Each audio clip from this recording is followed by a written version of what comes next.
할렐루야. 오늘 성경 말씀 다니엘 3장 보겠습니다. 다니엘 3장입니다. 느부갓네살 왕이 금으로 신상을 만들었으니 높이는 60규빗이요 너비는 6규빗이라. 그것을 바벨론 지방의 두라 평지에 세웠더라. 느부갓네살 왕이 사람을 보내어 총독과 수령과 행정관과 모사와 재판관과 법률사와 각 지방 모든 관원을 느부갓네살 왕이 세운 신상의 낙성식에 참석하게 하매, 이에 총독과 수령과 행정관과 모사와 재무관과 재판관과 법률사와 각 지방 모든 관원이 느부갓네살 왕이 세운 신상의 낙성식에 참석하여 느부갓네살 왕이 세운 신상 앞에 서니라. 선포하는 자가 크게 외쳐 이르되, 백성들과 나라들과 각 언어로 말하는 자들아, 왕이 너희 무리에게 명하시나니 너희는 나팔과 피리와 수금과 사면금과 양금과 생황과 및 모든 악기 소리를 들을 때 엎드리어 느부갓네살 왕이 세운 금 신상에게 절하라. 누구든지 엎드려 절하지 아니하는 자는 즉시 맹렬히 타는 풀무불에 던져 넣으리라 하였더라. 모든 백성과 나라들과 각 언어를 말하는 자들이 나팔과 피리와 수금과 사면금과 양금과 및 모든 악기 소리를 듣자 곧 느부갓네살 왕이 세운 금 신상에게 엎드려 절하니라.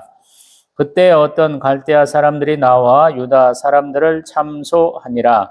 그들이 느부갓네살 왕에게 이르되, 왕이여 만수무강하옵소서. 왕이여 왕이 명령을 내리사 모든 사람이 나팔과 피리와 수금과 삼현금과 양금과 생황과 및 모든 악기 소리를 듣거든 엎드려 금 신상에게 절할 것이라. 누구든지 엎드려 절하지 아니하는 자는 맹렬히 타는 풀무불 가운데에 던져 넣음을 당하리라 하지 아니하셨나이까. 이제 몇 유다 사람 사드락과 메삭과 아벳느고는 왕이 세워 바벨론 지방을 다스리게 하신 자이거늘, 왕이여 이 사람들이 왕을 높이지 아니하며 왕의 신들을 섬기지 아니하며 왕이 세우신 금 신상에게 절하지 아니하나이다. 느부갓네살 왕이 노하고 분하여 사드락과 메삭과 아벳느고를 끌어오라 말하며 드디어 그 사람들을 왕의 앞으로 끌어온지라. 느부갓네살이 그들에게 물어 이르되, 사드락 메삭 아벳느고야, 너희가 내 신을 섬기지 아니하며 내가 세운 금 신상에게 절하지 아니한다 하니 사실이냐? 이제라도 너희가 준비하였다가 나팔과 피리와 수금과 삼현금과 양금과 생황과 및 모든 악기 소리를 들을 때 내가 만든 신상 앞에 엎드려 절하면 좋거니와, 너희가 만일 절하지 아니하면 즉시 너희를 맹렬히 타는 풀무불 가운데에 던져 넣을 것이니 능히 너희를 내 손에서 건져낼 신이 누구이겠느냐 하니, 사드락과 메삭과 아벳느고가 왕에게 대답하여 이르되, 느부갓네살이여, 우리가 이 일에 대하여 왕에게 대답할 필요가 없나이다. 왕이여, 우리가 섬기는 하나님이 계시다면 우리를 맹렬히 타는 풀무불 가운데에서 능히 건져내시겠고 왕의 손에서도 건져내시리이다. 그렇게 하지 아니하실지라도 왕이여, 우리가 왕의 신들을 섬기지도 아니하고 왕이 세우신 금 신상에게 절하지도 아니할 줄을 아옵소서. 느부갓네살이 분이 가득하여 사드락과 메삭과 아벳느고를 향하여 얼굴빛을 바꾸고 명령하여 이르되, 그 풀무불을 뜨겁게 하기를 평소보다 7배나 뜨겁게 하라 하고 군대 중 용사 몇 사람에게 명령하여 사드락과 메삭과 아벳느고를 결박하여 극렬히 타는 풀무불 가운데에 던지라 하니라. 그러자 그 사람들을 겉옷과 속옷과 모자와 다른 옷을 입은 채 결박하여 명렬히 타는 풀무불 가운데에 던졌더라. 왕의 명령이 엄하고 풀무불이 심히 뜨거우므로 불꽃이 사드락과 메삭과 아벳느고를 붙든 사람을 태워 죽였고, 이 세 사람 사드락과 메삭과 아벳느고는 결박된 채 맹렬히 타는 풀무불 가운데에 떨어졌더라. 그때 느부갓네살 왕이 놀라 급히 일어나서 모사들에게 물어 이르되, 우리가 결박하여 불 가운데에 던진 자는 세 사람이 아니었느냐 하니, 그들이 왕에게 대답하여 이르되, 왕이여 올소이다 하더라. 왕이 또 말하 이르되, 내가 보니 결박되지 아니한 네 사람이 불 가운데로 다니는데 상하지도 아니하였고 그 넷째의 모양은 신들의 아들과 같도다 하고 느부갓네살이 맹렬히 타는 풀무불 아기 가까이 가서 불러 이르되 지극히 높으신 하나님의 종 사드락 메삭 아벳느고야 나와서 이리로 오라 하매 사드락과 메삭과 아벳느고가 불 가운데서 나온지라. 총독과 지사와 행정관과 왕의 모사들이 모여 이 사람들을 본즉 불이 능히 그들의 몸을 해하지 못하였고 머리털도 그을리지 아니하였고 겉옷빛도 변하지 아니하였고 불탄 냄새도 없었더라. 느부갓네살이 말하여 이르되 사드락과 메삭과 아벳느고의 하나님을 찬송할지로다. 그가 그의 천사를 보내사 자기를 의뢰하고 그들의 몸을 바쳐 왕의 명령을 거역하고 그 하나님 밖에는 다른 신을 섬기지 아니하며 그에게 절하지 아니한 종들을 구원하셨도다. 그러므로 내가 이제 조서를 내리노니 각 백성과 각 나라와 각 언어를 말하는 자가 모두 사드락과 메삭과 아벳느고 하나님께 경솔히 말하거든 그 몸을 쪼개고 그 집을 거름토로 삼을지니 이는 이같이 사람을 구원할 다른 신이 없음이니라 하더라. 왕이 드디어 사드락과 메삭과 아벳느고를 바벨론 지방에서 더욱 높이니라. 아멘. 할렐루야. 이 느부갓네살 왕이 이스라엘의 불행 세 가지 사건을 쭉 얘기할 수 있는데 1차 침입, 또 2차 침입, 3차 침입으로 이스라엘 멸망시킨 그 장본인이에요. 그리고 1차 포로 때 잡혀간 다니엘과 우리 하나냐와 미사엘과 아사랴가 지금 그 느부갓네살 왕의 관리가 되었다라는 거예요. 그러니까 한편으로 보면 슬픔이에요. 왜냐하면 자기 조국을 멸망시킨 자의 관리로서 일하게 되는 것이니까요. 근데 지금 우리가 여전히 나라는 망했지만 하나님을 믿고 하나님의 율법을 지키려고 노력하는 네 사람의 모습을 우리가 1장, 2장을 통해서 열심히 봤죠. 그리고 하나님 은혜를 베푸셔서 우리 다니엘에게는 꿈을 해석하는 것을 또 세 사람은 총명해서 관리로 임명받았음을 보았었어요. 근데 지금 다니엘 3장은 언제쯤이에요? 보면 제가 이제 열린 노트 성경인데 제 성경의 표시로는 지금 이스라엘이 멸망하고 그 다음에 정도의 이 두라 평지에 느부갓네살 왕의 신상이 만들어졌다 이렇게 얘기하는 것 같아요. 그러니까 가장 힘든 때죠. 그리고 나라도 망했는데 어떻게 하겠어? 라고 생각할 수 있는 그 좀 혼란한 상황 가운데서도 세 사람은 온전히 하나님만을 섬기기로 지금 맹세하고 지키는 것이죠. 하나님만을 우리가 믿어야 되고 또 하나님이 명령하신 것처럼 우상 숭배를 하면 안 되는데 대부분 신상은 우상 숭배에 해당하는 것이죠. 그래서 이 사람들은 거부했던 거예요. 근데 그것이 발각났다라는 거예요. 이 신상의 크기는 지금 보니까 높이가 69빛, 너비가 6규빗이다 그래요. 대개 보면 높이를 한 60m 정도, 이제 폭은 5m 정도로 이렇게 볼 수 있어요. 그러니까 뭐 한 5, 6층 넓이쯤 되는 좀 큰 것이죠. 그리고 그걸 기념하기 위해서 또 무슨 이렇게 잔치 같은 걸 한 것이고 또 그 메인 행사로서 신상에 이렇게 절하는 순서가 있었던 것 같은데 꼭 있어야 될 사람이 없는 것이죠. 왜냐하면 바벨론 그 도성에서 관리로 있었던 우리 하나냐, 미사엘, 아사랴가 빠졌다는 것을 남들이 아는 것이죠. 그래서 왕에게 고했고 왕이 한 번 더 이렇게 권면하는 장면이 있죠. 우리가 생각할 때 이스라엘을 멸망시켰으니까 굉장히 무도할 거야. 성격이 급할 거야. 폭군일 거야. 그러는데 안 그렇죠. 다니엘, 에스라, 느헤미야, 에스라를 보면 이 사람들도 굉장한 문명을 이뤘던 나라의 어떤 왕들이기 때문에 좀 이성적인 면도 있고 또 개인 앞에 이렇게 직접적으로 질책하는 모습은 좀 없어요. 그래서 정중하게 한 번 더 용서를 하면서 이렇게 묻는 듯한 그런 거예요. 물론 13절에서는 왕이 노하고 분하였다 그러는데 한 번은 더 권하는 거죠. 내가 한 번 용서해 줄게. 이제 저 신상에다 절해라 그러는데 못하겠다라고 거부하는 장면이 우리가 성경을 많이 보신 분들, 특별하게 성경의 구절들로, 요절들로 암송하시는 분들한테는 많이 쓰이는 것이죠. 17절, 18절이 그래서 저도 항상 기도의 제목으로 많이 했던 거예요. 18절 특별히 그렇게 하지 아니하실지라도 내가 하나님을 간구했어요. 그러나 내 기도 내용이 응답받지 못할지라도 나는 여전히 하나님을 믿습니다. 이렇게 고백할 때 많이 쓰던 그런 요절이거든요. 참 대단하죠. 나라는 망했고 하나님의 능력은 없는 것 같고 나는 또 이방 나라에 와서 관리가 됐는데 내가 믿는 하나님을 여전히 따라야 하느냐라는 어떤 혼란 가운데 있는데 처음에 말씀드린 것처럼 이 사람들은 단호하죠. 분명히 하나님이 우리를 구원해 내실 거예요. 그러나 그렇게 하지 아니할지라도 나는 다른 신들 섬기지도 않고 이 우상에게 이 신상에게 절하지도 않겠습니다. 이렇게 고백을 하잖아요. 얼마나 대단한지 몰라요. 현실적으로 자신한테 주어진 그러한 축복, 주어진 평안함을 멀리하고 가시밭길을 가는 것이죠. 우리가 과연 그렇게 할 수 있겠느냐라는 거예요. 눈 한 번 질끔 감으면 끝나잖아. 그러는데 우리 다니엘서의 핵심은 뭐냐면 가장 중요한 순간에 굽히지 않는다라는 거예요. 하나님을 온전히 바라보고 자기의 어떤 목숨조차도 가볍게 이렇게 툭 던질 수 있는 사람들이다라고 증언을 해주거든요.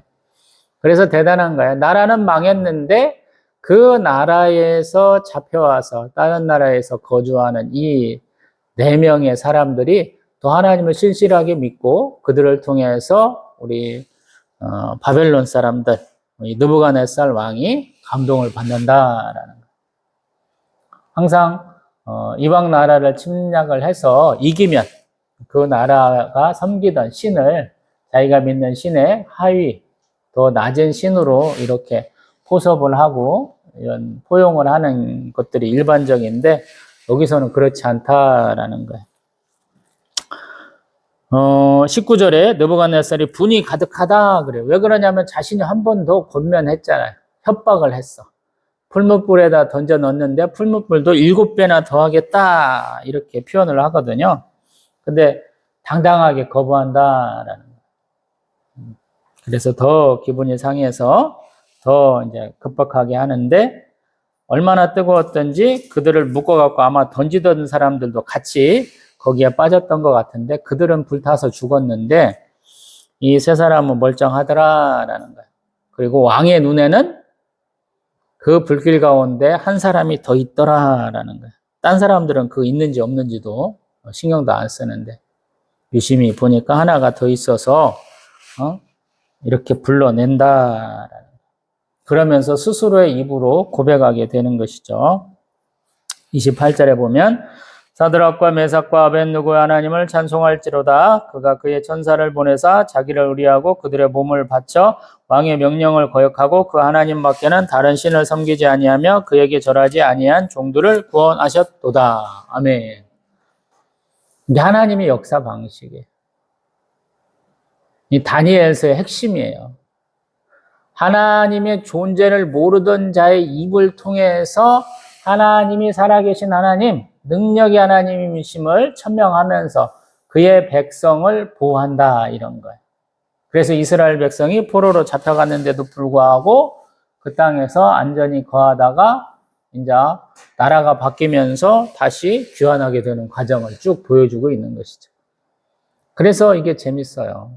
제가 모세 오경이 처음이라면 마지막은 다니엘, 에스라, 느헤미야, 그 다음에 역대가 마지막입니다 하면서 이렇게 수미상관을 이뤄준다라고 한 번씩 계속 얘기하고 있죠. 그것과 관계돼요. 나는 누구냐? 창조주 하나님의 미신을 보여준 게 모세 오경이라면 이제 그 하나님이 능력이 없어서 니네 나라가 망하고 니네가 포로로 잡혀갔다 이런 말을 못하게 하신다라는 거예요.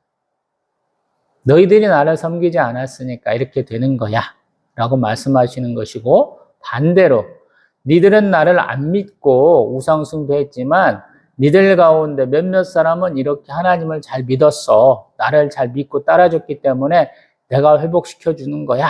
이렇게 말할 수 있는 거예요.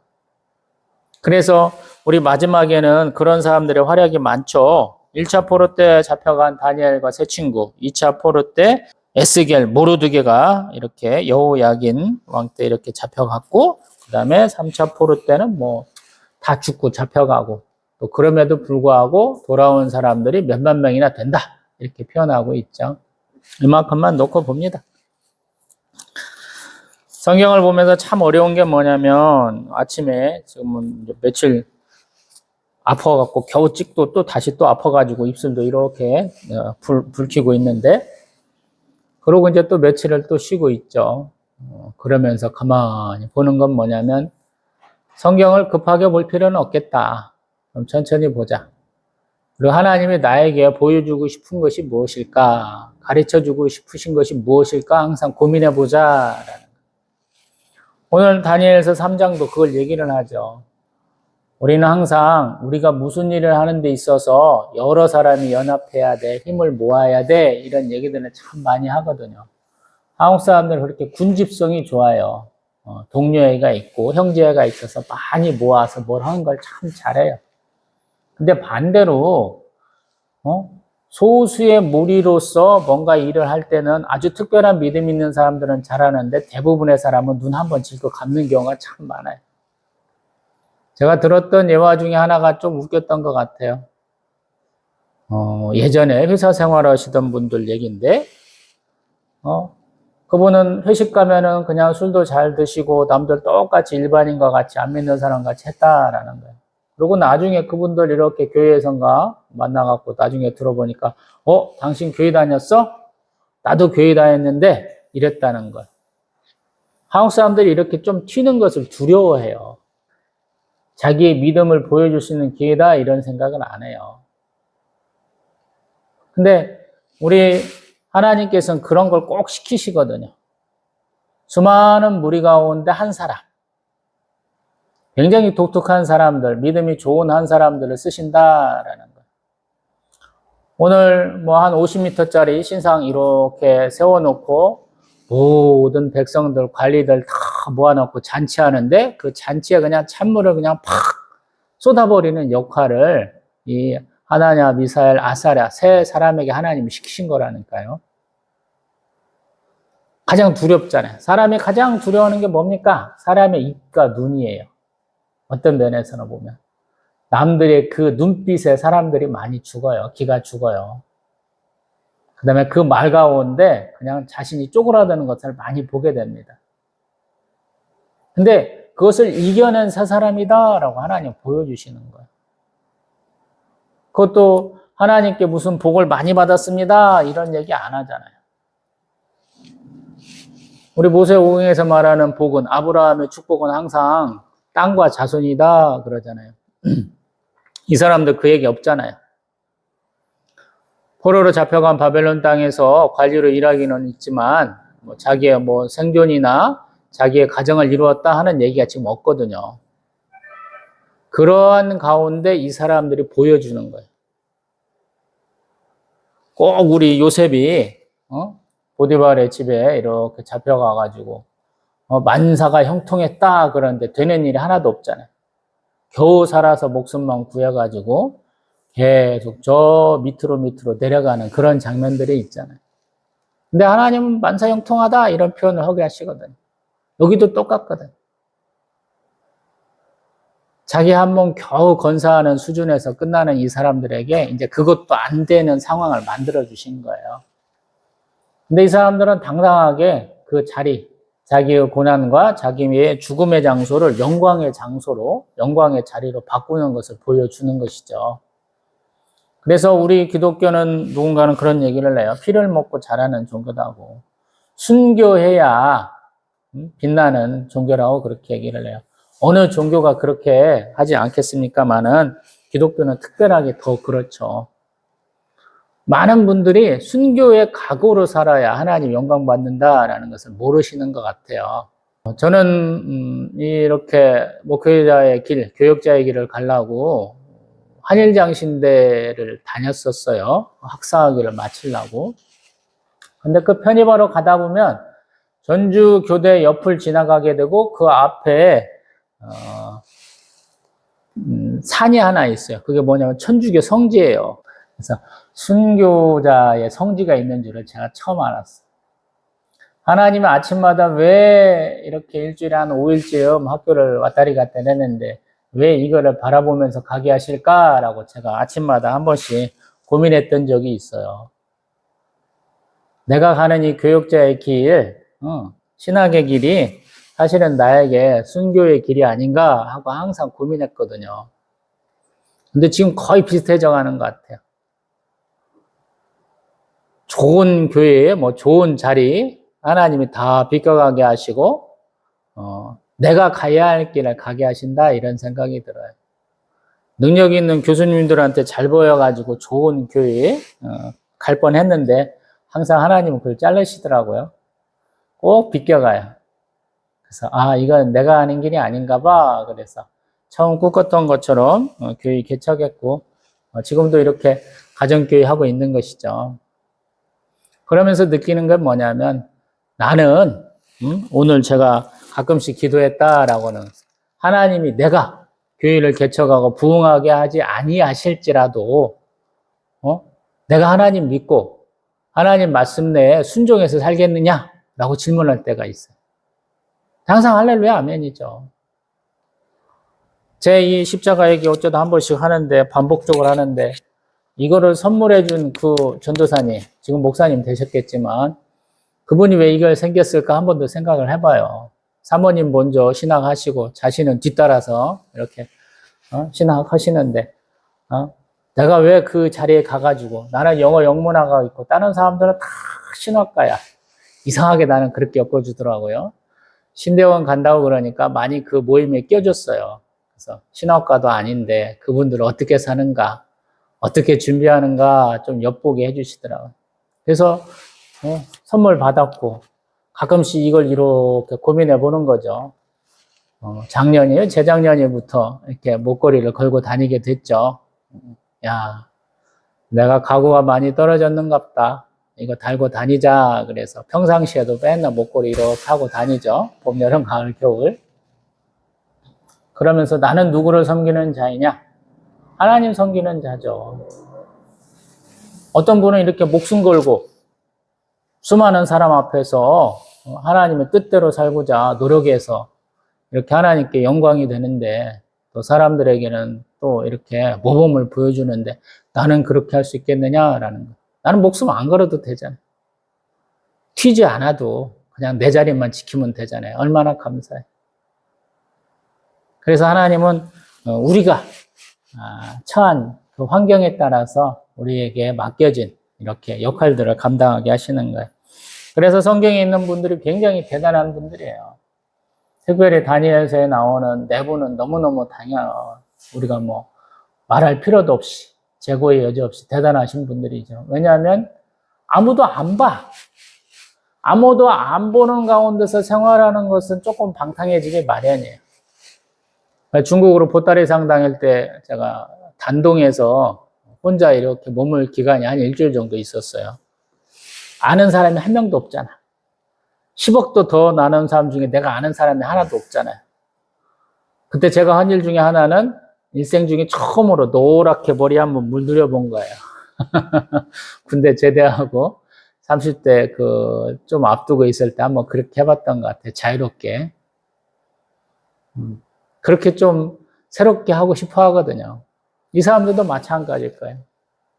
나라는 망했고 집안 사정은 어떻게 되는지 다 모르는데 그 새롭게 시작해야 하고 새롭게 뭔가 자신의 삶을 읽어가야 되는 상황 가운데서 이 사람들은 내 삶이 아니고 하나님이 기뻐하실 만한 삶을 살 거야 라고 결단하고 보여준 것이다 라는 거예요. 그래서 대단한 거예요. 10대 소년이 자라가지고 이제 한 30대쯤 돼가지고 자신의 삶에 대해서 굉장히 고민할 때 이렇게 하나님 앞에 결심을 내는 모습이에요. 그래서 대단한 거죠. 평상시에는 왕 앞에 막 쪼글려 있을 텐데 왕이 막 화를 내고 또 내고 더 내는 환경 가운데에서도 당당하게 나섰다라는 거예요. 나는 곧 죽겠구나. 그러나 하나님이 나를 살리지 아니하실지라도 나는 이방신들 섬기지 아니하고 이 느부갓네살 신상에 절하지 않겠다. 그것을 보여준 거예요. 그래서 하나님이 그 믿음에 화답해서 옷 입은 그대로 아무런 화상도 안 입고 나왔다라는 거예요. 얼마나 감사해요. 하나님 분실판 하시거든요. 이제 우리 창세기 곧 다루게 될 장면에서 우리 소돔과 고모라 성은 하나님이 불로 심판하셔요. 근데 가만히 계산을 해보면 우리 노아와 홍수 이후로 500년도 안 된 세월을 지나서 불심판을 하시는 거거든요. 근데 이 사람들은 그 후로 한 2000년? 이렇게 될란가? 얼마나 될란가 모르겠습니다만, 그 시간이 지나서 하나님이 이렇게 그 불심판을 받지 않게 하시는 거예요. 그래서 더 대단한 거죠. 하나님이 주시는 축복, 하나님이 주시는 보호는 이렇게 대단한 거예요. 물로도 불로도 우리를 죽일 수 없게 하시는 거예요. 하나님이 기뻐하시는 일을 할 때 하나님이 그들을 보호하심으로 내가 이스라엘 백성을 이렇게 아낀다. 하나님을 믿는 자를 이렇게 아낀다라고 말씀하시는 거예요. 그리고 하나님을 대적하는 자, 내가 능히 하나님을 이길 수 있어 라고 장담하는 자의 입을 통해서 하나님의 그 위대하심이, 하나님의 전능하심이 선포되는 거예요. 우리 예수님께서 산상수훈을 통해서 너희의 착한 행실을 보고 하나님께 영광을 돌리게 하라 그랬었잖아요. 팔복의 말씀을 선포하신 이후에 그것과 똑같은 거예요. 내가 하나님 믿고 하나님의 뜻대로 행하고자 열심을 낼 때 하나님 영광 받으시고 다른 사람들은 자극받는 것이죠. 그래서 오늘 수요 예배 저희들 드리고 있는데 밖에는 막 춥고 눈도 와 있고 그러는데 그래도 오늘 와서 예배 드리는 거예요. 내가 오늘 어떤 말씀의 은혜를 받고 어떤 축복을 갈지 모르겠지만 이 시간 하나님 앞에 예배 드리는 것이 감사하고 기쁘고 즐겁고 때로는 의무이고 때로는 권리이죠. 오늘 하나님이 저희들에게 응원하시잖아요. 야 봐라, 목숨 걸고 나를 섬기니까 내가 이들에게 복을 주지 않았느냐. 목숨을 걸었으므로 너희들은 더 이렇게 승진도 하고 더 영향력을 확대할 수 있게 됐고 너희들 통해서 이스라엘 백성들은 더 복을 받지 않느냐. 복의 통로가 되게 하시잖아요. 아브라함과 같은 하나님의 축복을 허락하시잖아요. 우리도 마찬가지죠. 내가 너무 힘들어요. 다른 사람들 틈에 있으니까 눈치가 보여요. 더 열심을 내셔야죠. 저 사람 믿는 사람이야 라고 당연하게 생각할 수 있도록 더 열심을 내야 되죠. 기도합니다.